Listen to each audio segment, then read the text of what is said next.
Bismillahirrahmanirrahim. Assalamualaikum warahmatullahi wabarakatuh. Waalaikumsalam warahmatullahi wabarakatuh. Perkenalkan saya Roswanti Rain, guru agama SDN 248 Lekang. Datang berkunjung di rumah Imam Kelurahan Lekang. Dalam hal saya membawa anak-anak saya ke sini untuk diminta kepada Bapak Imam untuk memberikan penjelasan tentang zakat fitrah, zakat mal, kemudian ketentuan-ketentuannya dan perhitungannya. Jadi saya mohon kepada Bapak Imam untuk menjelaskan kepada anak-anak ya, dan anak-anaknya penjelasannya. Bapak. Jadi Ibu Roswanti berkunjung kemari mengajak anak-anaknya untuk agar dipahamkan, berikan penjelasan tentang apa itu zakat fitrah atau zakat mal. Jadi di sini sebelum kami menjelaskan sedikit apa yang kami ketahui tentang zakat fitrah dan zakat mal, kemudian ketentuannya, terlebih dahulu kami dulu memperkenalkan kepada Ibu, kepada ada murid-muridnya. Jadi sebelumnya nama saya A.M. Brum Putra Jaya, selaku yang dipercaya oleh jemaah di sini untuk menjadi imam masjid, imam kelurahan. Jadi baik, saya akan mulai sedikit menjelaskan tentang apa itu zakat fitrah, apa itu zakat mal, kemudian ketentuannya atau syarat-syaratnya. Jadi sebelum kami mulai menjelaskan, kami akan ada sedikit mukadimah dulu. Jadi alhamdulillah dan kasihan thayyiban mubarakan fi kama yuhibbu rabbuna wa yarda. Salatu wassalamu ala Rasulillah sallallahu alaihi wasallam wa ba'd. Jadi penting sekali memang mengetahui apa itu zakat, ya, apa itu zakat fitrah, apa itu zakat mal. Jadi zakat ini merupakan salah satu bagian dari rukun Islam yang kelima, merupakan kewajiban yang sudah ditetapkan, bagi yang sudah terpenuhi syarat-syaratnya, di mana di dalam Al-Quran Allah Subhanahu wa Ta'ala berfirman, A'udzubillahi minasyaitonirrajim, wa aqimus salata wa atuz zakata, itu, dan dirikanlah salat, tunaikanlah zakat, warka'u marrakin, dan rukulah beserta orang-orang yang rukun. Jadi di situ dijelaskan di surah Al-Baqarah ayat 43 dan banyak ayat-ayat lain di dalam Al-Quran yang menjelaskan tentang zakat, wajibnya zakat, apa itu zakat. Sebagaimana di dalam surah Taubah Allah Subhanahu wa Ta'ala berfirman yang artinya, ambillah zakat dari sebagian harta mereka. Di sini ada penekanan, ambillah zakat dari sebagian harta mereka. Dengan zakat itu kamu bisa membersihkan dan mensucikan harta mereka dan berdoa untuk mereka. Jadi kalau kita mengambil zakat, mengumpulkan zakat, kami di sini selaku penerima zakat, pengumpul zakat, setelah kami mengambil zakat dari jemaah, kami doakan. Sebenarnya yang diterangkan di dalam surah Taubah. Karena di situ lanjutan ayatnya, sesungguhnya doa kamu itu menjadi ketenteraman bagi jiwa mereka. Jadi orang yang diambil zakatnya kemudian didoakan, kita doakan apa saja, maka apa saja yang bisa membuat hati mereka tentram, itu. Dan Allah Subhanahu wa Ta'ala Maha mendengar lagi Maha mengetahui. Kemudian orang yang enggan, ada juga orang yang enggan menunaikan zakat. Ada yang enggan, dia tidak mau atau berat dia menunaikan zakat. Di dalam, padahal dia meyakini wajibnya ini zakat. Dia adalah orang fasik yang akan mendapatkan siksa yang pedih di akhirat nanti. Jadi itu juga perlu diketahui. Yang namanya zakat wajib karena termasuk hukum Islam. Jangan sampai sudah hukumnya wajib baru enggan, baru tidak mau mengeluarkan zakat, maka siksanya nanti di akhirat itu sangat pedih. Sebagaimana yang diterangkan di dalam surat At-Taubah itu tadi, lanjutan ayat 34-35. Di situ dijelaskan di situ. Orang yang membayar zakat, orang yang enggan, itu dijelaskan. Kemudian perintah menunaikan zakat ini bukan hanya di Al-Quran, ada juga di hadis-hadis Nabi Sallallahu Alaihi Wasallam yang diriwayatkan oleh para imam ahli hadis. Ya, sebagaimana Nabi Sallallahu Alaihi Wasallam bersabda, pernah mengutus Mu'adz bin Jabal. Ini Mu'adz ini sahabat Nabi. Dia mengutus Mu'adz ke daerah Yaman. Ini betapa pentingnya nih zakat. Antara Madinah dan Yaman itu sangat jauh, berbulan-bulan baru bisa sampai. Karena wajibnya, saking wajibnya dia mengutus sahabatnya ke Yaman. Gitu. Rasul Sallallahu Alaihi Wasallam bersabda yang artinya, ajaklah mereka untuk bersaksi bahwa tidak ada sesembahan yang berhak untuk disembah selain Allah. Jadi itu yang pertama dulu, kalimat tauhid dulu yang dijelaskan. Sebelum menjelaskan apa ini zakat, dijelaskan dulu kalimat tauhid dulu. Ajaklah mereka agar menyembah Allah semata. Itu berarti artinya ini tidak boleh menyembah selain Allah. Kemudian jika mereka menaati itu, jadi kalau mereka sudah bertauhid, beritahukan kepada mereka bahwa Allah telah mewajibkan mereka sholat 5 waktu. Jadi yang dijelaskan ini Muaz bin Jabal ini ke Yaman bukan hanya sekedar zakat, dia jelaskan semuanya 5 rukun iman ini. Yang pertama tadi memberitahu kepada semua manusia agar menyembah Allah semata. Kemudian yang kedua untuk melaksanakan sholat 5 waktu sehari semalam. Jika mereka menaati, beritahukan lagi bahwa Allah telah mewajibkan kepadamu zakat. Nah, ini zakat, mewajibkan kepada mereka zakat. Jadi zakat yang wajib dari harta mereka, dari makanan mereka. Kemudian mereka ambil dari orang kaya, di antara mereka disalurkan kepada orang miskin di tengah-tengah mereka. Jadi setelah diambil di tempat itu sendiri dikumpulkan, kemudian dibagi kepada orang-orang miskin. Itu. Kemudian syaratnya ada namanya syarat bayar zakat. Jadi yang wajib mengeluarkan zakat itu Islam dan merdeka. Kemudian tidak dipersyaratkan harus balik atau berakal. Nah, biar anak kecil kalau sudah bisa di ini. Itu tidak dipersyaratkan harus balik atau berakal. Karena orang gila dan anak kecil jika memang memiliki harta yang sudah memenuhi syarat-syarat, sudah dikeluarkan zakatnya. Nah, jadi ini zakat ini tidak dipandang bilang oh anak-anak kecil, orang-orang fasik Orang yang berlaku. harus dijelaskan apabila memang dia ada hartanya maka dikeluarkan. Kecuali kalau memang ini orang-orang yang fasik tadi tidak memiliki harta maka tidak ini. Kemudian berkaitan dengan ketentuan dari perhitungan zakat. Ketentuan-ketentuannya. Jadi berkaitan dengan harta yang dikeluarkan. Jadi syarat yang harus dipenuhi adalah harta tersebut dimiliki secara sempurna. Artinya kuatannya aja harta-harta di pasaran bukan. Artinya ini harta betul-betul milik kita. Bukan barang yang kita gadai, yang digadaikan kepada kita, bukan. Itu yang dikeluarkan zakatnya. Kemudian yang kedua, harta tersebut adalah harta yang berkembang, yang menghasilkan misalnya. Kemudian yang ketiga, harta tersebut telah mencapai nishab. Kemudian yang ketiga, telah mencapai haul, atau harta tersebut sudah bertahan selama bertahun-tahun. Kemudian yang kelima, harta tersebut merupakan kelebihan dari kebutuhan pokok. Ini semuanya yang wajib dikeluarkan zakatnya. Kemudian tadi ketentuan ibu guru tadi dijelaskan juga ketentuannya atau perhitungannya. Jadi ketentuan zakat mal, kalau emas kan di zaman Rasulullah dia ada emas karena beda kalau kita di sini ada motor, ada mobil, ya.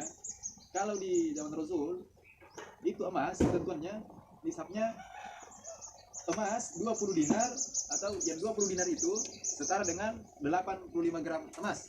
Kalau di sini itu bukan yang 23, kan emas beda-beda. Ada 21, 22, 23. Kalau yang paling bagus itu dinasih 23. Tetapi masih ada lagi di atasnya, ada namanya 24. Ya. 24 karat. Artinya tidak ada di atas ini yang paling bagus ini. Jadi 20 dinar uang Arab di sana setara dengan 85 gram emas ini. Emas itu pun 24 karat. Dari situ dikeluarkan 2,5%. Dari yang 85 gram ini dikeluarkan 2,5%. Kira-kira berapa itu? Jadi bisa dihitung itu. Bisa dihitung mungkin untuk emas yang 24 85 gram. Ya, kali 2,5%. Kali 100 ke apa? Itu. Kemudian perak juga seperti itu. Perak ini agak dibawanya emas. Nah, kalau tidak ada emas dibawanya perak, ada namanya perak. Termasuk juga zakat mal ini.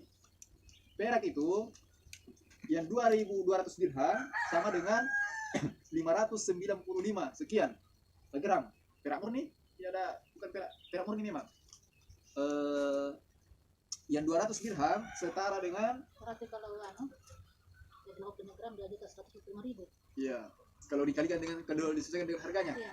Iya. 125.000 per tahun. Ya, per tahunnya itu. Sudah dicatat itu. Karena ini 85 gram ini bukan harta yang sedikit. Iya. Nah, kita saja di sini jarang sekali ada orang yang mempunyai emas 85 gram. Paling banyak itu kalau misalnya ada 10 gram, itu pun yang dipakai. Nah, kemudian yang kedua namanya perak. Perak itu ya 200 dirham. Bukan di sana, 200 dirham. 200 dirham ini setara dengan 595 gram. Itu juga keluar 2,5%. Agak-agak di bawahnya tadi ini emas. 190. Kemudian yang ketiga ada namanya mata uang. Mata uang rupiah, misalnya kalau di sini rupiah, zakat penghasilan dan zakat simpanan. Kalau ada simpanan tak, artinya di sini jika sudah mencapai nisab perak atau emas, kalau sudah setara tadi ini nih, maka dikeluarkan juga 2,5%. Jika sudah mencapai nisab perak atau emas, nisab perak yang paling rendah sekitar 6 jutaan, yang paling rendah itu 6 jutaan, maka keluar anunya, keluar zakatnya minimal 6 juta. Itu sudah wajib keluar 2,5 ini persen. Kemudian ada juga hewan. Hewan di sini hewan ternak, unta, sapi, kambing, gitu. Dari 5 ekor misalnya, misalnya kalau unta, kalau 5 ekor unta, kemudian 30 ekor sapi atau 40 kambing, ada yang keluar. Tetap ada yang keluar. Kemudian dari hasil tani, misalnya hasil pertanian. Dan curah hujan. Ya, jadi disesuaikan gitu, disesuaikan. Misalnya 5 wasak 720 kg. Ini hazard wasak ini saya juga masih kurang tahu berapa jumlah kilogramnya. Artinya kalau 5 wasak itu saja dia setara dengan 720 kg. Berarti kalau satu wasak 5 kali 7 sekitar 70 kg satu hazard. Kalau di sini 5 wasak di sini setara dengan 720 kg. Itu sudah keluar 10%. Nah, yang curah hujannya itu harus 10% keluar. Kalau yang dia dari yang pengairan Termasuk kayaknya itu. Termasuk kayaknya. 10% dengan pengairan. Pengairan gratis kecuali ada dibayar anunya. Misalnya kecuali dibayar air untuk dimasukkan di ladang, itu hanya bagi duanya saja, 5% saja. Jadi kalau 10% untuk pengairan yang biayanya gratis. Dari misalnya satu wasak 70-an ke atas kilogram itu dilihat dari cara pengairannya. Kalau gratis maka dikeluarkan 10%. Kalau dibayar, kalau pengairannya ada biaya maka cukup 5%. Seperti itu ya. Kemudian ada juga barang dagangan. Jadi ada banyak ya barang dagangan. Jika sudah mencapai nisab perak atau emas, jika barang dagangan tadi setara dengan ini, ataukah harganya minimal harganya, maka wajib keluar 2,5%. Nah, jadi barang apa saja? Barang dagangan tetap keluar 2,5%. Kemudian kalau misalnya ada harta karun, harta simpanan, itu agak-agak tinggi. Kalau misalnya harta karun, rikas istilahnya kalau di Arab. Jadi tidak dipersyaratkan nisab dan haul dalam rikas. Sudah ada kewajiban ketika harta tersebut ditemukan. Kalau ditemukan, kalau ada harta karun yang ditemukan, maka yang keluar itu 20%, agak banyak.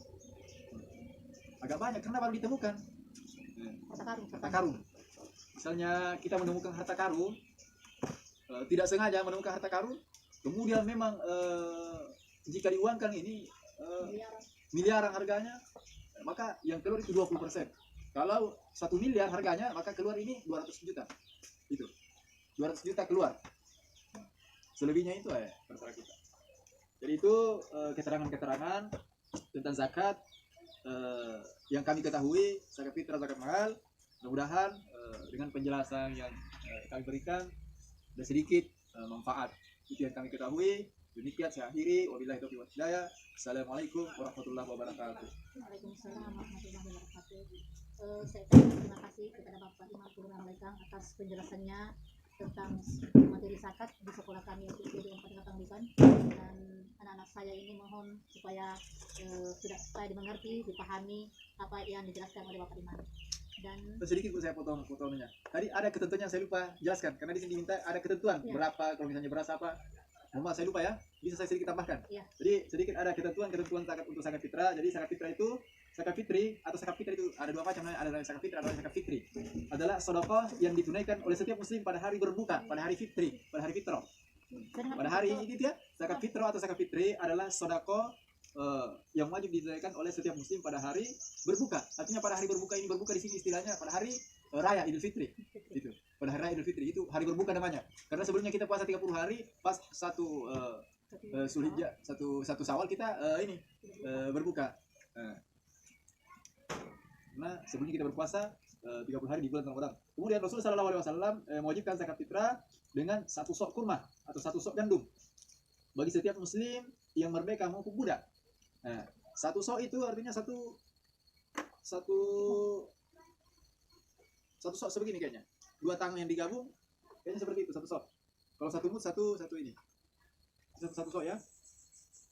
1 sok kurma atau gandum bagi setiap muslim yang merdeka maupun budak, laki-laki maupun perempuan, jadi anak kecil maupun dewasa, gitu ya.